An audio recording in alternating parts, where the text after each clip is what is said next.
की बात चल रही थी, फिल्म वर्ल्ड खेल रही है यहाँ पर। बात कर रहे थे कि अगर मूवी बनेगी तो विनीत कह रहे थे हीरो तो मैं हूंगा। मेरा सवाल यह कि आप सपोर्ट कास्ट में हैं तो आप क्या चाहेंगे उस मूवी के अंदर, किस तरह की प्रोडक्शन वैल्यूज चाहेंगे? विनीत पीछे बैठे, बता दीजिए। विनीत जी ने बताया था, जिक्र किया था मूवी के बारे में कमेंटेटर्स के लिए. We see the another personality from the film industry. Coming back to that movie topic, yes, of course, Vineet has the if he has to direct, if he has to produce, then we all need to fall back with Vineet, what role he can give it to us.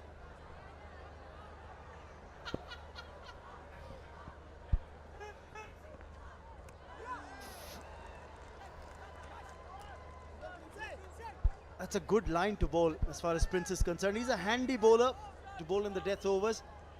Now this is where probably fatigue will set in as well. Rajiv feeling the after effects of having been there for a while. Salim needs to shoulder more responsibility here. I think looking at Salim, if he wants to try and get runs, first priority, he should get a helmet on his head.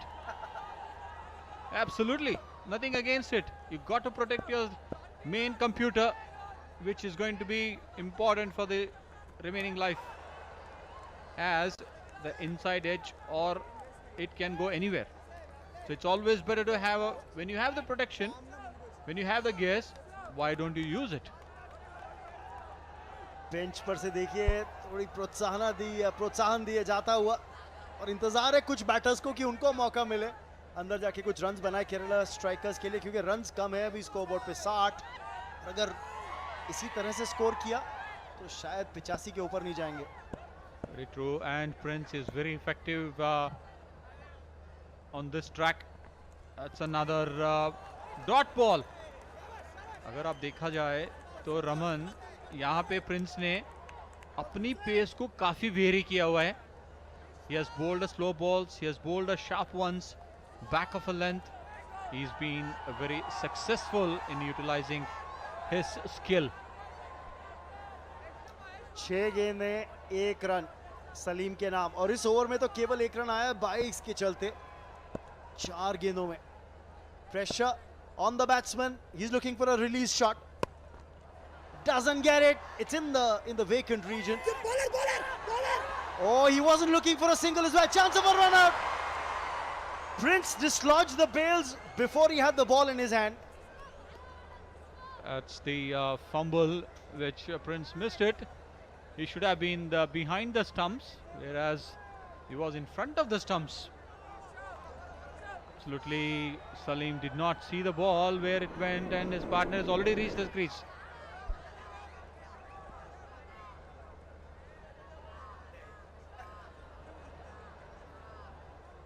I tell you what, that throw was probably going to be bang on the stumps, and I think he's dislodged the bails before the ball actually made contact. Rajiv needs to strike. Kerala strikers has to get some respectable total to put a fight for their bowlers. Really wonder. They're very happy, of course, hoping that the team gets a few runs. The Kerala strikers' lucky charm, so to speak, on the bench.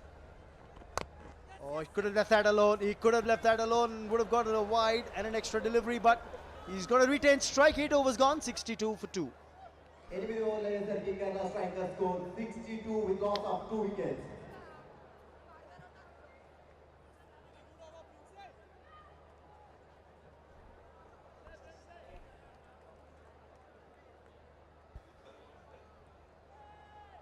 That could be the plan for Telugu Warriors.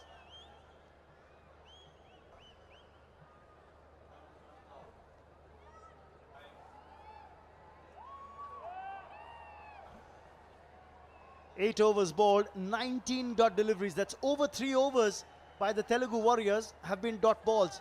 And Kerala strikers just struggling to get those big shots going, struggling to rotate strike. 62 for 2.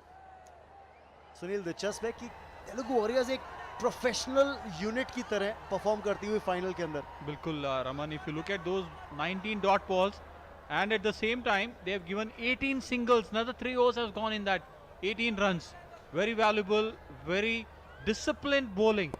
This is what a champion team can do it. और इसीलिए आप ज्यादा celebrations Kerala strikers के bench पर देख नहीं सकते हैं। ठीक है, स्माइल है पर बड़े रन बने नहीं है। संजू सलीम स्ट्राइक पे, और शायद ये तेलुगु वॉरियर्स चाहती भी है कि ज्यादा से ज्यादा स्ट्राइक इन्हें मिले, क्योंकि 7 बॉल्स फेस करी हैं, बनाए केवल 2 रन। इनका स्ट्रेटेजी भी वही होगा तेलुगु वॉरियर्स के कि सलीम को स्ट्राइक पे रखे। 7 गेंदों में 2 रन बनाए ने सलीम जी। सुन लिया आपको ये कहते हुए, ये लीजिए हिसाब बराबर। ये हमेशा कमेंटेटर्स का तरस होता है, जिसने सलीम ने बिल्कुल out of the boundary, and we see the happy faces from the Kerala strikers dugout. Slot में डाली बॉल, बाउंड्री राइडर हो भी तो क्या करेगा, केवल देखेगा बॉल को। करारा शॉट, सलीम इसके साथ पहुंच गए अब 8 पे, और अब हिसाब बराबर। स्ट्राइक रेट 100 का। सब बराबर, then it's important at this stage we need couple more sixes of them if Kerala strikers has to put up a good fighting score. Sunil, दिलचस्प है कि बाउंड्रीज केवल 2, छक्के लगाए हैं 4, तो मैक्सिमम में ज्यादा डील करती हुई इस समय केरला स्ट्राइकर्स। कितना फटीग है राजीव को, ये इन बची हुई 9 गेंदों में डिसाइड करेगा कितने रन बनते हैं केरला स्ट्राइकर्स के। जब इनिंग्स की शुरुआत की थी इस तरह के शॉट लगा रहे थे तो बाउंड्री के पार जा रहे थे, अब मुझे लगता है थोड़ी फटीग फील कर रहे हैं। It's absolutely Rajiv, that's the one which we saw, couple of boundaries for Rajiv, and that's the one which went out of the boundary line. That's another one there, this one went very sharp, and here we go, that's another boundary. Rajiv, that's the one. He's looking for a big one. Looking for the second. Yes, no. And only 1 run, you know. It's very important for Rajiv to get more boundaries or sixes. If not boundaries, nevertheless, we can get sixes. मुझे तो ये लग रहा है कि सलीम को भी अब कहना पड़ेगा बहुत हुआ। 9 रन 9 बॉल्स में, अब इस स्ट्राइक रेट को करिए डबल। इस ओवर के अंदर 11 रन आए तो थोड़ा सा मोमेंटम जरूर, पर क्योंकि केवल 7 बॉल बची है इनिंग्स में, अब तो मैक्सिमम्स की दरकार है। बिल्कुल, it would be nice to for Kerala strikers to finish with a boundary or a 6 in this last 1 ball. सुन लिया, लेकिन बाउंड्री राइडर है। Well taken, beautiful catch by the captain Akhil, you are a superstar. So sharp catch, Akhil, the captain, right place, right time, right moment. What a cracking shot this was. Again in the slot, taken on the half volley. This one was traveling. That's a sharp catch by the captain. Whoa. That hand is going to sting for a while, but Salim's gone for 9. It's 73 for 3.